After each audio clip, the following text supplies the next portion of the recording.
The Honourable Ruth Dyson. I'm delighted to have one more opportunity before the dinner break to speak on these on these two bills. I'm really sorry that no government member has chosen to take a contribution, given that it's an issue that, frankly, this side of the House has been praising the government members, particularly the chair of the Local Government and Environment Select Committee, Scott Simpson, for his role in leading the debate in a mature way.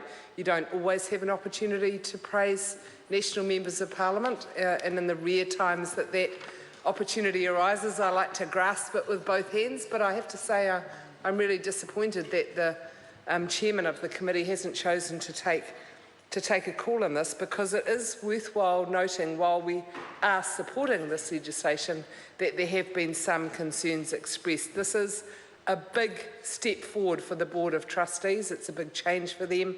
It's one that they are delighted to have contributed so strongly to, and they're very pleased with the outcome. But I think that the members do the board a disservice, actually, by not contributing to the debate. They could just take a brief call and acknowledge the hard work that the board undertakes, and the fact that they've been, driving this change so that they are able to proceed with this development.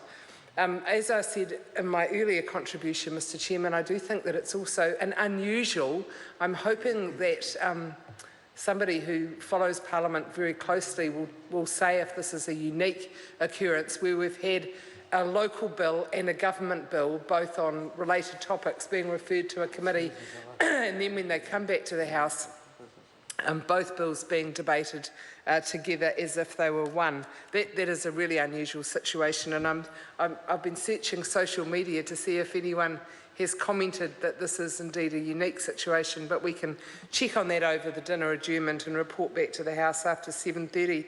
So the point of this bill is about a housing development. The Riccarton Racecourse area is huge. It's 122 hectares of land, and that in itself is pretty unusual within the confines of a city. So 122 hectares of land that is under the auspices of the Riccarton Racecourse.